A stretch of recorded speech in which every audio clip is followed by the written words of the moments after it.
29 पर्यंत यांना संधी देऊ आणि 29 पर्यंत आपण युद्धाची तयारी करू. फक्त युद्धाची तयारी कशी पाहिजे? फोन आला की पळाले पाहिजे. नाही तर मग काय आईला फोन चालले तर मी घरी असं करून होणार नाही. जर दिवस खरं मुंबईचा दिवस ठरला तर मुंबई एका दिवसात जाम हल्ली नाही पाहिजे. आता हलवून नाही जमणार, जाम करावं लागणार.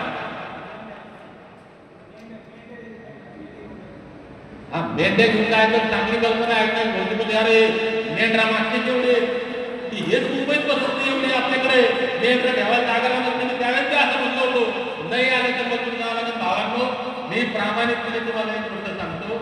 आरक्षण देणं माझ्या हातातली, देवेंद्र फडणवीस आणि मोदींच्या हातात म्हणजे देणार नाही. जोपर्यंत घ्यायची ताकद तुमच्यात नाही. म्हणून तुमच्या लेकराबाळांचं कल्याण करणं तुमच्या हातात आहे. आज परत एकदा या ठिकाणी आपण एवढ्या मोठ्या संख्येनं जमला. हा फोनवर झालेला विषय, व्हॉट्सअपवर झालेला विषय आणि या व्हॉट्सअपच्या आव्हानाला सांगते तुमच्यासाठी आपण एवढ्या मोठ्या संख्येनं जमला. आपल्या सर्वांच्या आभार.